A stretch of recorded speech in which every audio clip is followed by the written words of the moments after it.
Hi guys, and welcome back to Scalemotor. Today we're carrying on with the Yamaha YZF-R1. We're going to start off with the frame. We're going to be focusing on getting the engine in the frame and getting the back end done.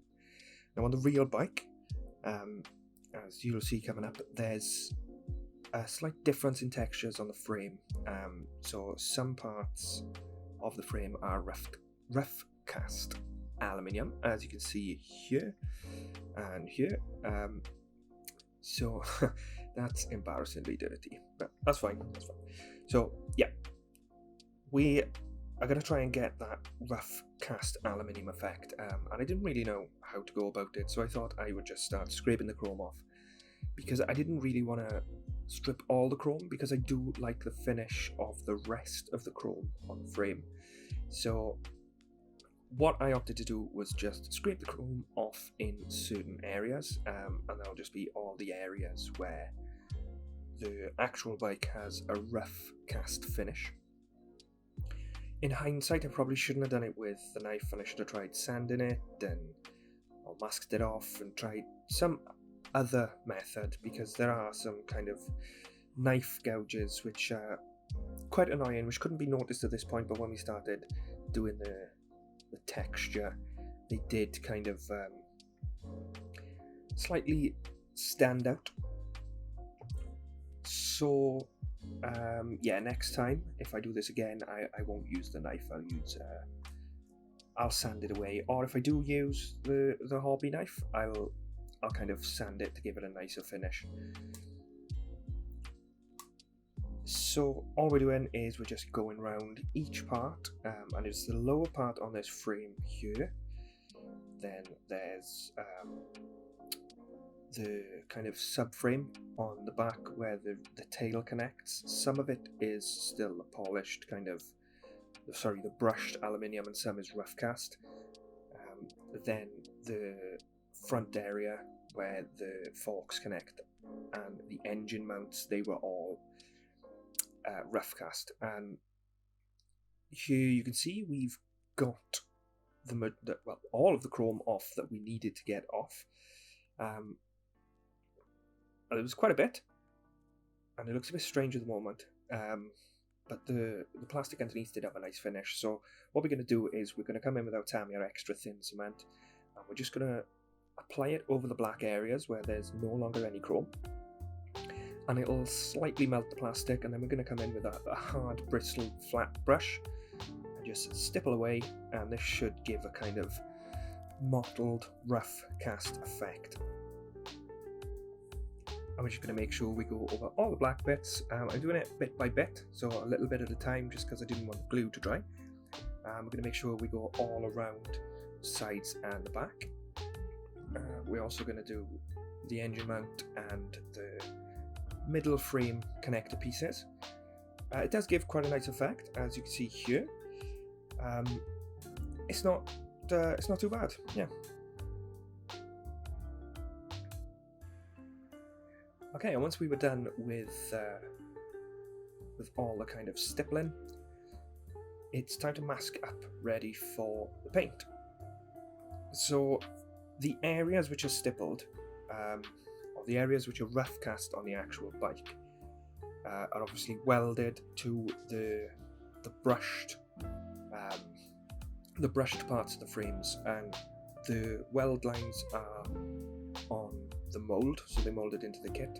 So what I did is, when I masked, I made sure I was kind of halfway along the width of the weld lines, just so I didn't mask off the weld lines completely and end up with just a thin black line separating the two different types of metal. So we used the same kind of method all the way around, and we're just trying to make sure all the parts of the frame which we want to keep as a brushed metal are masked off.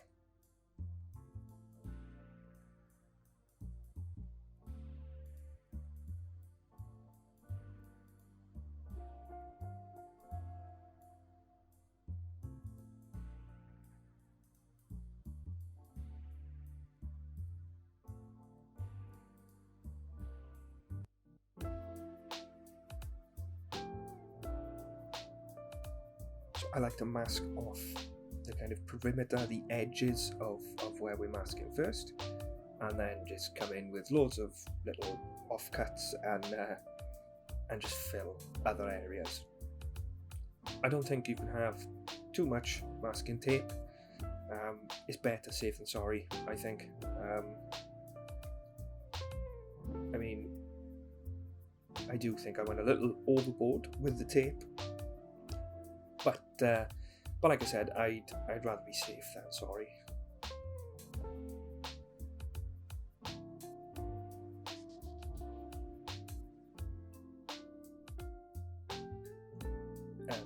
There, we've just got some tape on the bench, and we've kind of cut it into little slivers of tape, and we're just going around filling any gaps to make sure we are all covered.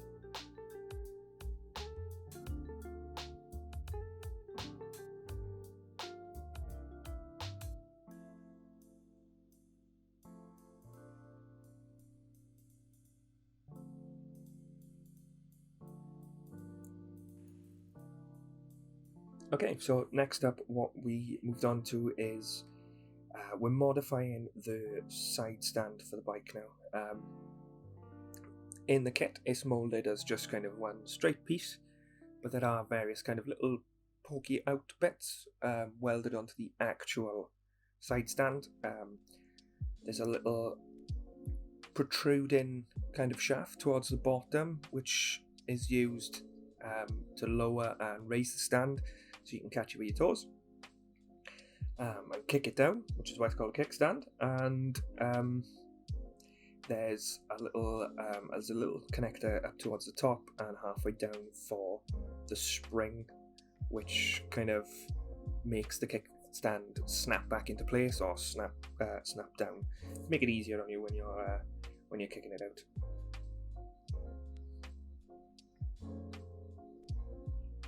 All we are using here is we're just using a bit of Albion Alloys brass tubing, excuse my head, and it cuts really well with a nice fine new blade. Just kind of don't have to put too much pressure on it, just roll it across the desk and it'll pop off. Be careful, it can go flying and you could lose it. So just kind of shield the area with your hand while you're doing it. So if it does ping off, it's just going to hit your hand and land in the same place. But then all I'm doing is just dabbing the end in our CA glue and popping it in the holes we drilled previously.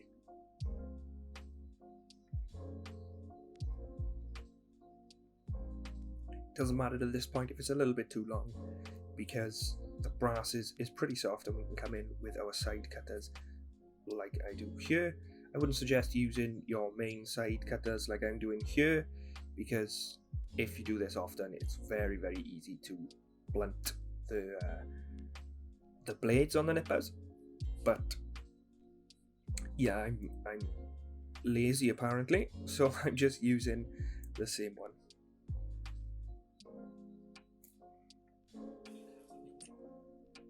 Okay, and now a little bit more modification. We're modifying the chain. I done this in a previous video. I don't think I showed it. It was with the CBR, and it didn't turn out that great because all I done really was drill some holes. So in this one, I tried to go a little bit further. So what I'm doing now is I'm drilling the holes where there would be holes for the teeth of the sprockets to sit in real life, and then I'm going to come around with a craft knife and a triangular file and just make a kind of groove going right up the middle of the chain, just because it is in real life. If you've seen a bike chain, they are kind of slightly dipped in the middle, and that construction is to stop the chain sliding sideways off the sprockets. Around the sprockets, you don't want to drill too far, just kind of deep enough to give it a bit of depth. I've seen others do this on YouTube and Instagram, and they do some brilliant work. I thought I'd give it a try. It didn't turn out super. I wasn't that happy with it, but it doesn't look awful. I haven't made it worse, I don't think.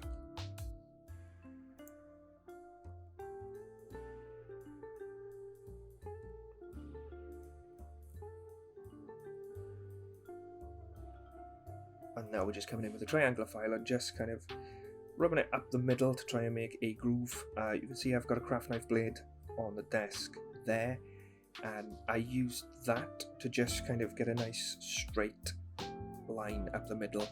I did construct a jig out of styrene, but it was quite hard to get it super duper accurate, so I thought I'd just do it by eye. And like I said, it didn't turn out that bad. And now I'm just going to use the tip of the blade just to deepen that hole, and then I'll use it perpendicular to the chain to just kind of scrape out any other kind of little bits left in there.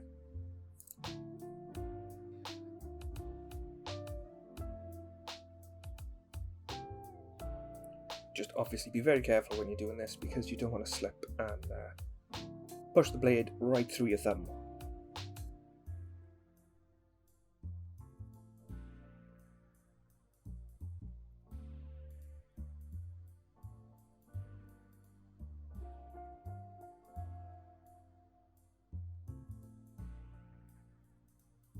It does help to have one or two different profile blades just to kind of get into the areas you need to.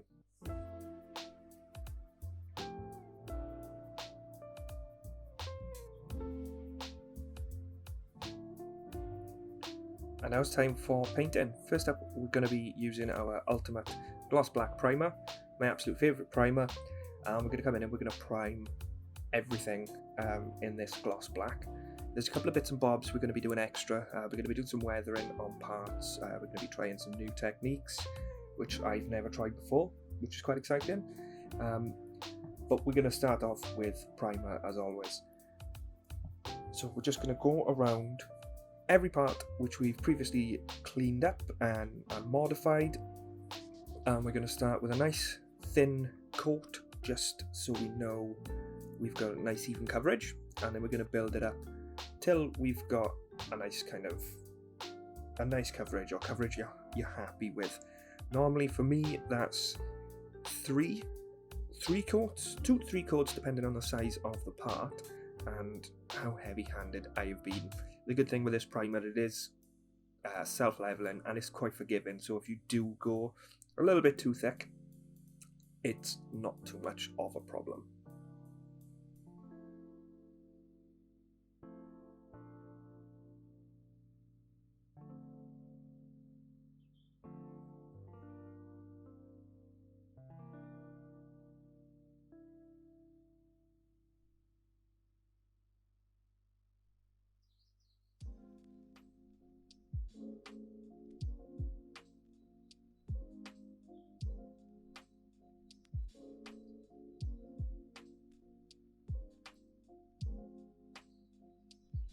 Complex parts like this, we just want to make sure we get it from all angles, just so we do land some primer on all the kind of the different surfaces.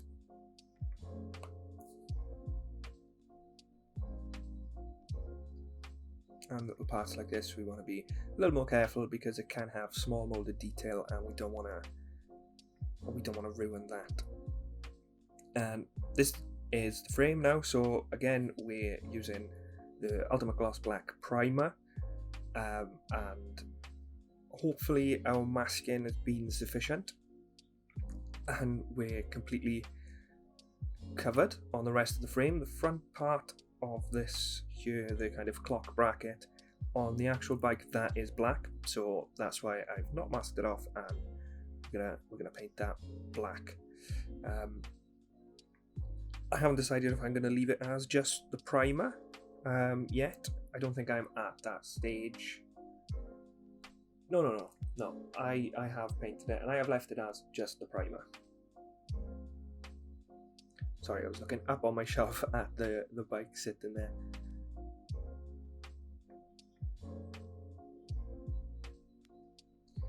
But now I'm just making sure I get all the angles, because the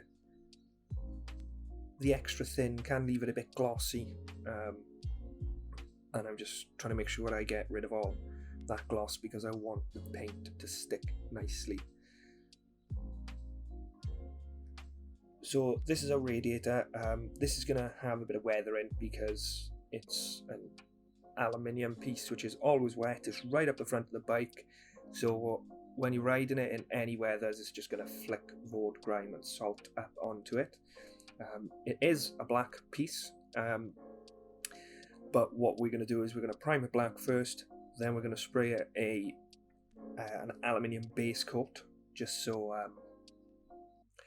we've got a kind of undercoat, and then we're going to do a bit of weathering, and then we're going to do our black final coat.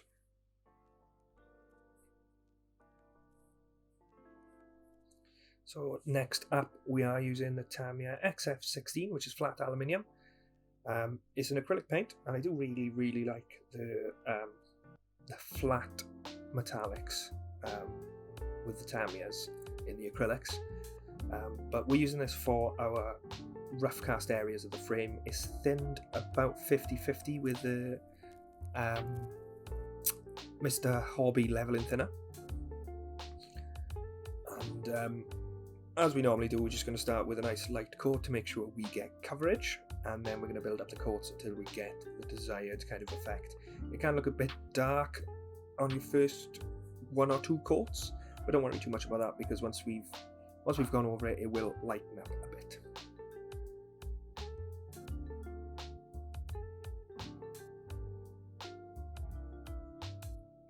I'm trying to avoid spraying the backside of the front of the frame where the forks will connect, just because I don't want to have to kind of scrape away loads of paint later on and risk scraping other bits and accidentally removing some chrome or removing some of our rough cast texture.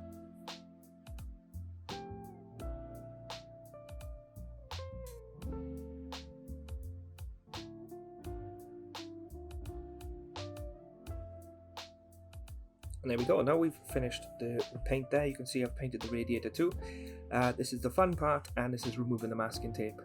It's a scary part as well, it can be, if you're not sure or not confident with your masking job.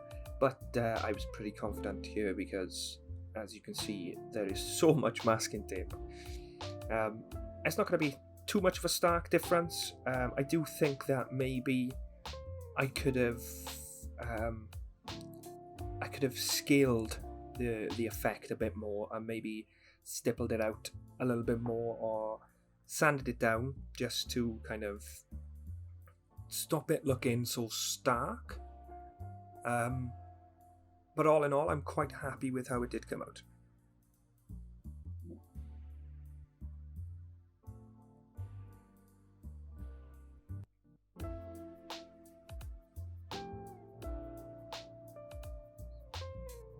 And there we go, there's our massive stack of masking tape, and there's our parts completely demasked. And yeah, it didn't turn out that bad. Up super duper close, it's not amazing. So yeah, if I do this again, I'll kind of try and maybe try and kind of make the effect a little bit less stark, and maybe give it a sand. But I'm just going to test fit the frame together, make sure everything is still good, see if there's any more paint or anything we need to scrape away. We probably will need to scrape a little bit of paint away from kind of each part, just so the glue actually holds the frame together when it comes to assembly, because the glue doesn't really stick to the chrome plating. So we just want to make sure we're kind of using the Tamiya contact cement, the extra thin or whatever one it is that you use, on just bare plastic. Okay, and so now I'm trying something I'd never tried before. I just had a quick read online, saw kind of how it was done. And I thought, yeah, I'm going to give that a go. So we're using salt here, which is what's in that little pot, and in my ramekin we've got some quite warm water, and I'm just going to brush it on over the areas that I want the weathering effect. I don't know if you've seen kind of weathered aluminium, but it has kind of spotty white kind of deposits, so the salt will kind of give that spotty texture, I say texture, but that spotty appearance to the corrosion. So like I said, this is my first time trying it, and at first I was just wetting the area and trying to kind of sprinkle the salt on. The salt was a bit coarse. I maybe could have used a pestle and mortar to grind it down a little bit more, or maybe tried something else. But I wasn't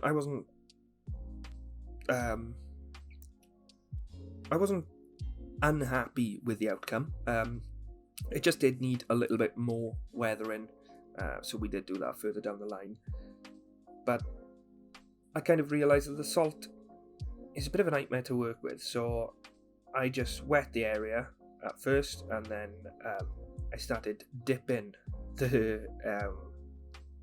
piece into the actual salt just to get a lot on there, because you can knock it off. It's easy to knock off,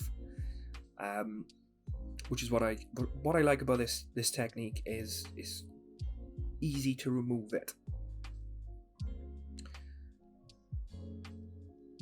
Okay, and now a bit more weathering. We're coming in with Valejo Rust base coat on our spring and our fan shroud for the radiator. Again, this is a completely new technique for me. The Valejo Model Air is straight out of the bottle. I'd never used it through an airbrush before this. I'd used it to kind of stipple or use a sponge to apply it. But we're going for our base coat here, so I thought a nice even coverage would be great. So, like I said, we've done it on the spring because the spring on my bike is a little bit rusty with the powder coating flaking off. And this piece, the fan shroud, does get very, very... on most bikes, older bikes, if it's used a lot, you'll see that this can get quite rusty. So that's what I'm trying to replicate here, is just the old kind of very used effect.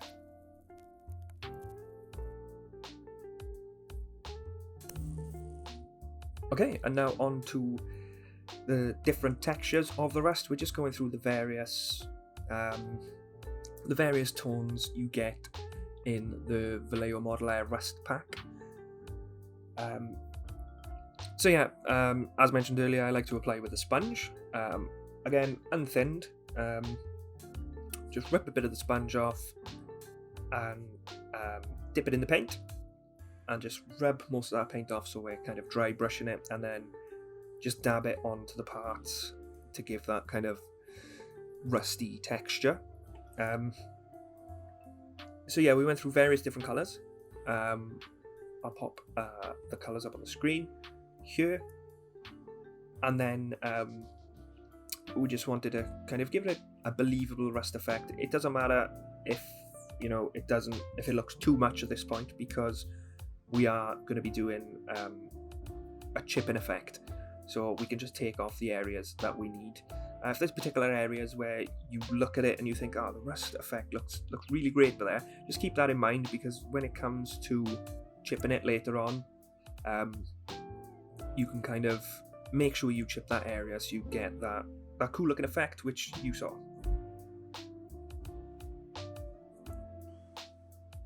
So there we go, we've gone through a couple of various colours from the Valejo Rust set, and you can see here we've got a kind of rusty effect. I've got rust paint all over my fingers and it looks like I've been eating Watsits. But yeah, so it does look a bit stark and it looks kind of overloaded at the moment, but that's fine because we're going to remove certain areas of paint. So while those parts are drying, I'm just going to mask up some other little bits and bobs which we're going to paint different colours. Here we have the rear caliper and caliper bracket, and just a couple of the suspension components.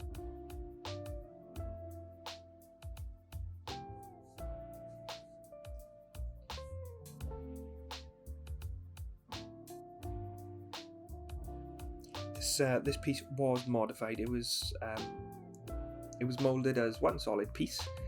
However, the actual bracket does have like a hole at the bottom,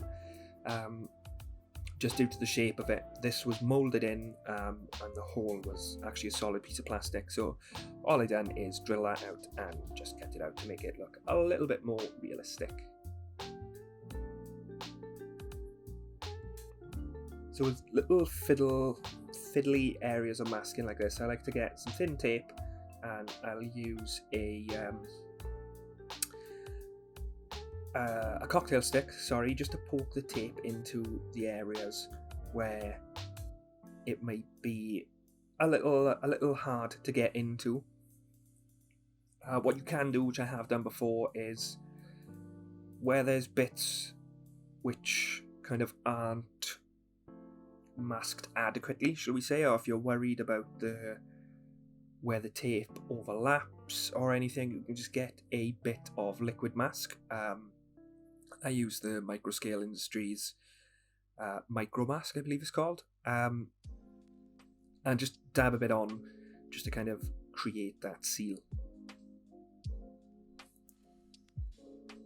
Okay, next up we are doing the hairspray layer. This is my girlfriend's expensive hairspray. I didn't know this. I just saw hairspray, grabbed it, and then I was told while I was in a hangout that this was expensive. And it's some really good hairspray, so don't tell her. I hope she doesn't actually watch my videos. So all we're going to do is we're just going to give it a nice even coating of the hairspray.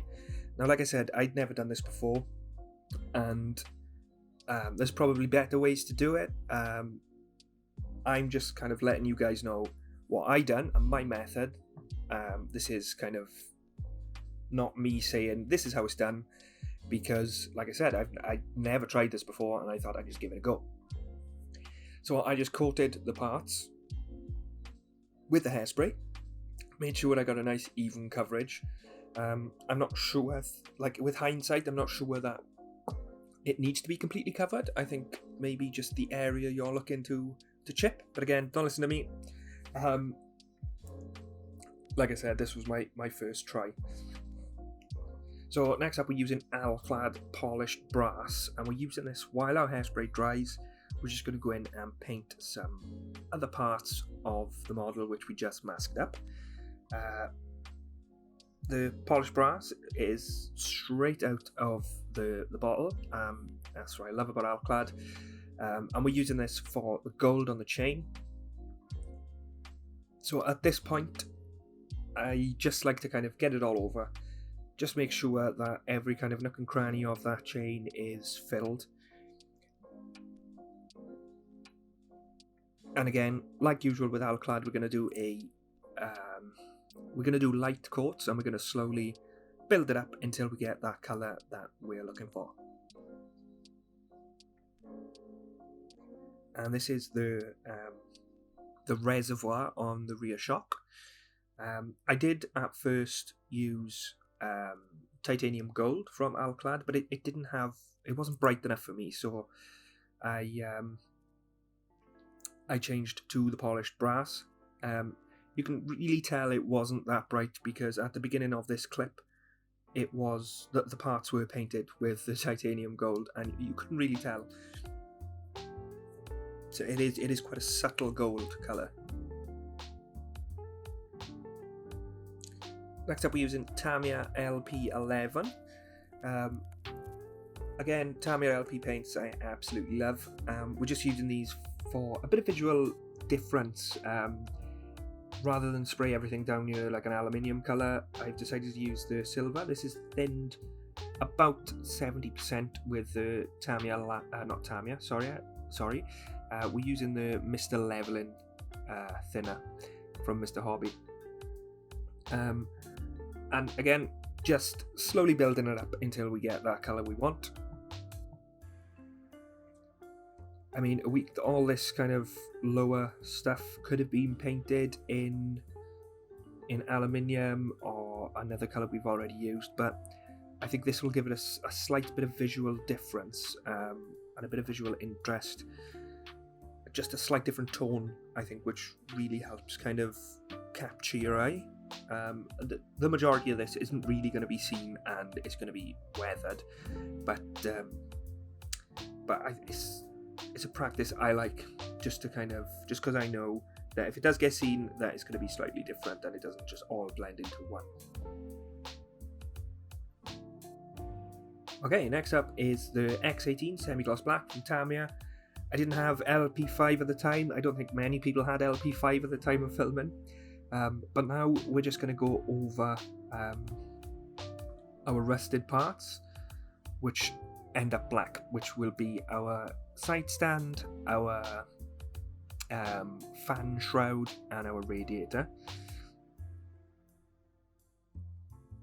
There you can see the salt all stuck to the radiator.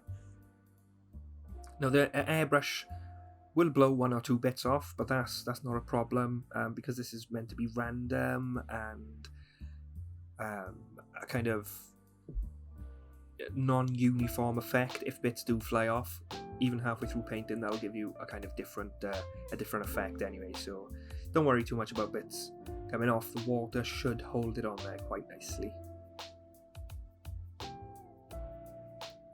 The semi-gloss black is thinned with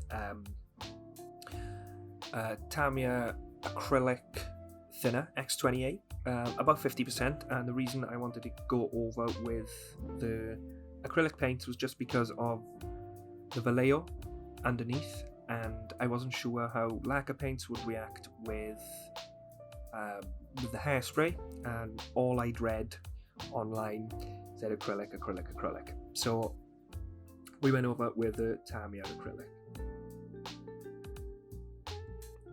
We also hairsprayed the wheels, and we're doing the same effect on the wheels. We've done a black base coat, hairsprayed the wheels, and then black again. It was a gloss black underneath, and then a semi-gloss over the top. And the reason we done this was because my bike wheels have previously been repainted. A previous owner had repainted them, and I don't think they've done a very good job because the paint is flaking off in some areas. But the original paint was a kind of satin colour, and the paint over the top was more of a glossy colour. So I'm just trying to kind of copy that effect. It can't really be seen on the model due to kind of weathering and stuff we ended up doing, but it was there, and I knew it was there, and that's the whole thing that's kind of been haunting me through this build is, oh, I know it's there, I know that that's there, I know that this is there, so I need to try and make it look like this. So now, removing the salt, all we're doing is using an old paintbrush where we've cut the bristles down so they're kind of nice and pointy and harder. We're literally just brushing the salt off. I've got nothing on that paintbrush, I'm just knocking the salt off, and you can see we're left with kind of little dots of the aluminium colour, and this is the kind of mottled effect you get when aluminium does corrode slightly. Like I said, it was a bit coarse, so I wasn't too pleased, so we did end up weathering it a little bit more further down the line, and now I'm just kind of scraping over the top of the paint because it's not fully dry, and we're just going to try and remove some just to add a little bit more wear and tear to the part. Okay, so now we're moving on to removing the hairspray. What I'm doing here is, again, I'm just chopping the bristles off an old brush. and we're going to come in with some warm water here, and we're just going to pop it onto the part, and what the water should do is should activate the hairspray, and then when we come in with that harder bristled brush, when you start brushing, it's going to knock off that top layer of paint, revealing the rust underneath. Again, like I said, this is the first time I'd ever done this, and I was just going off a couple of articles which I read, and I was thoroughly pleased with the result. It seemed quite easy to do. Again, this is kind of not the set method, this is just the method I used, and it did come out really well in my eyes. We're just going to kind of focus on edges and places maybe water would accumulate. I know these are small parts, and I probably could have achieved the same effects with maybe stippling or dabbing with the sponge, but I kind of like the chipping effect because it kind of looks like the paint has been scratched off, which essentially it has, but it looked a bit more believable to me. And like I said that it was easy to do, but like these are small parts. I can imagine it would be quite a bit harder to get a more believable effect on, say, a car body or like parts of a tank or larger parts.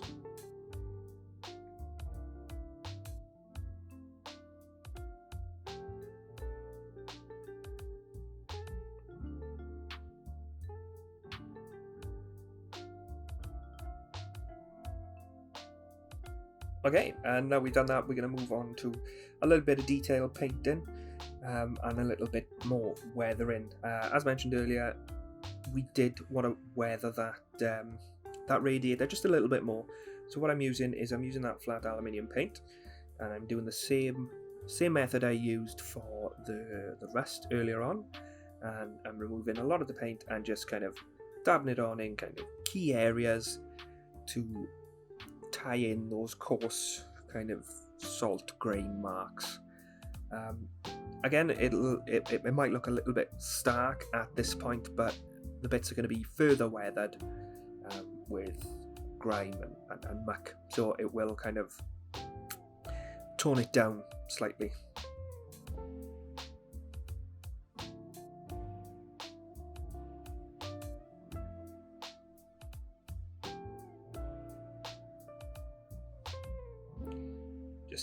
Trying to kind of replicate stone chips and things at the moment, bits flicking up onto the radiator from the road, and just general kind of corrosion. So there's our chain. We detail painted the middle black, we painted the sprockets with the flat aluminium.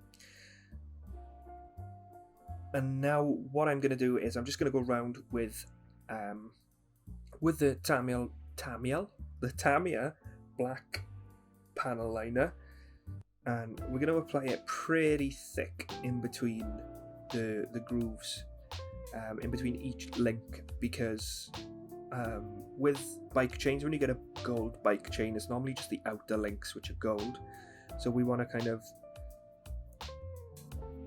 get the panel liner in there just to kind of bring down the gold tone in between each of the outer links, just because it'll look a little bit more believable.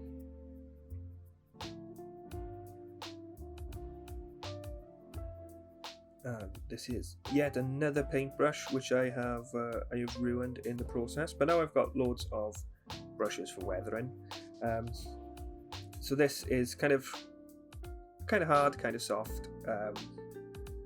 These are just old paintbrushes which I've had lying around for years, and I'm going to use this for the AK True Metal, and we're going to be dry brushing over our chain just to simulate again wear and tear, and hopefully we'll get the kind of the rivets, because the chain is held together. Each link is held with 2 rivets, and I want to try and grab that. And the good thing with this is I can go back in again with the panel liner afterwards if it's too much.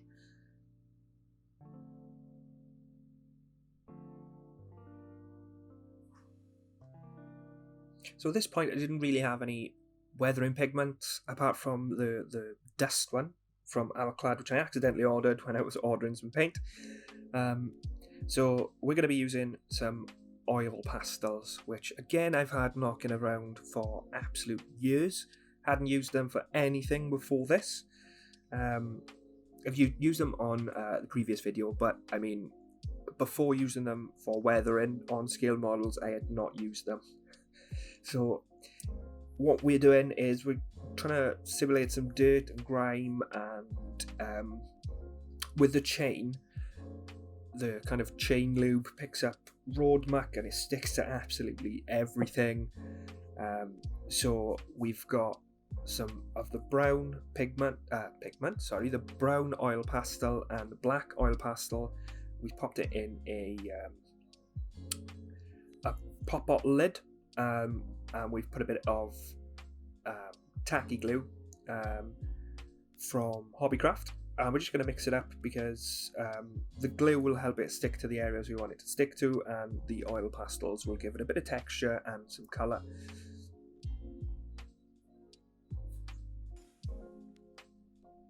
And we're just applying it here to the inside of the chain guard because this can get pretty grubby. I skipped quite a bit of the assembly because it is pretty straightforward with the assembly side of things, because we haven't modified many parts up the back end here. I've just assembled as in the manual, so I skipped that bit because I didn't think you guys would want to watch me putting together pre-painted parts. I'm trying to focus more on kind of the weathering and the modifications of this kit, because with it being a pretty old kit, I'd imagine quite a lot of people have built this already. But we're just going around and adding some of this muck and grime to areas we'd assume it would accumulate, and with having the bike myself, I know where they would accumulate all too well. The dust pigment, which I mentioned earlier from Alcad, I've used that on the tyres just to get a bit of weathering in the treads. When you use the bike in kind of salty, cold, disgusting, wintry conditions, you do get a lot of kind of gunk in the tyre treads. I say gunk, it's mainly just kind of road salt and dust, and I think that pigment kind of helped bring out the tyre detail a little more, and we put it along the tyre walls too. Now with this kind of oil pastel mix which we have here, I'm sticking it on the underneath of the frame, bits which are kind of closer to the road where you'd expect bits of dirt and grime to kind of flick up off the tyres off the road. So we're hitting the underneath of the frame here. There was kind of no method I had to this, it was just remembering parts which I've cleaned a lot, and those parts I just added a bit more weathering.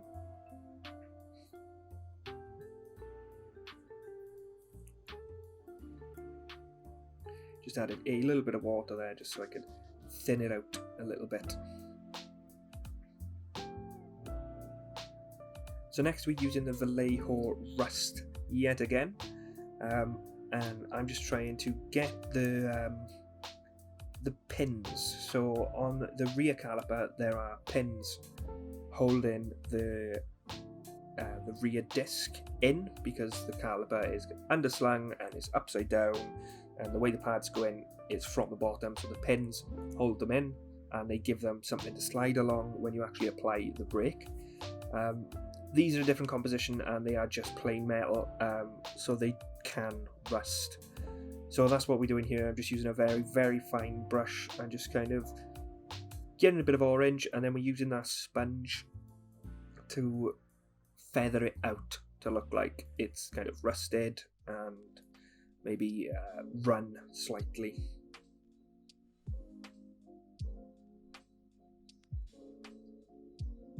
try and bring it to the camera so you can see the effect I was going for. Those two little spots at the lower end of the caliper, just little kind of rusty spots where the pins would have rusted. And this is that pigment I mentioned earlier. This is the only kind of weathering pigment I've used up until now. After recording this, I have purchased some pigments from UMP. I've heard nothing but great things about them, and I can't wait to actually try them out. I got the full set. You can get those from UMP retail, and they do look excellent. But now I'm adding this pigment to some watered down UMP white primer and UMP black primer, just to give a little bit of texture. The white, I'm hoping, will kind of simulate and recreate the salty kind of water splotches you get. It's quite hard to explain what I mean, but once you've got kind of water spots from rain on metal parts, you get kind of white circles and white kind of splashes. Once it dries and it leaves the salt and the road kind of deposits on the bike. So that's what we're trying to replicate here, and we're using the pigment just applied loosely over the top, just to give it a little bit of texture to actually look like dirt rather than just paint.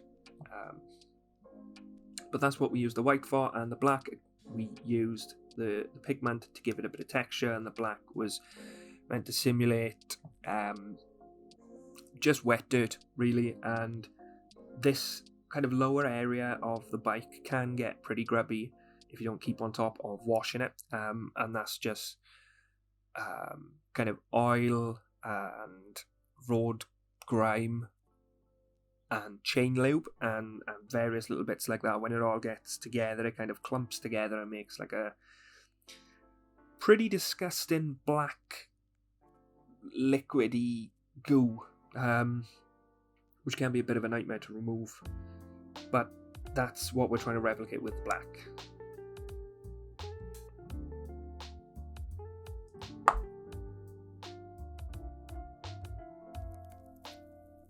And then we also applied the same kind of white weathering pigment / wash to the plastic bits at the back.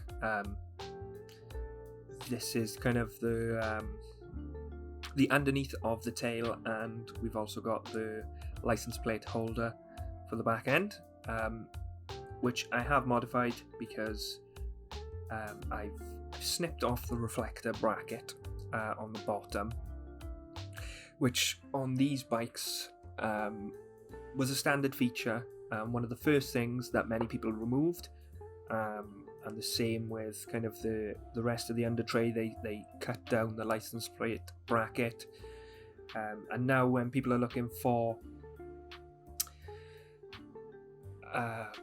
stock examples of these bikes, this is one of the main things they look for. And because the majority of them were cut down and modified, once you see them for sale on eBay, these parts, just the kind of the under tray and license plate bracket, they do fetch a hefty premium. I have seen the reflector bracket, which is literally just a piece of metal, I think, with a plastic reflector on, which bolts to the bottom of the license plate holder. I've seen it in excess of £150, which is absolutely crazy. But my bike doesn't have that, because one of the people before me decided they didn't like it. Such a shame. Brings down the resale value just slightly, but this bike is not something I want to sell. I absolutely love it, and I will be keeping it forever. I'm just probably going to clean it a bit more after this build series. But yeah, we're using the same method. just dabbing the kind of white paint over with the pigment texture, and then maybe adding a little bit more pigment of the paint just so it sticks. So there we are, we're all done. I have really enjoyed building this so far. The weathering I might have went a little bit overboard on in areas, but I quite like how it's turning out.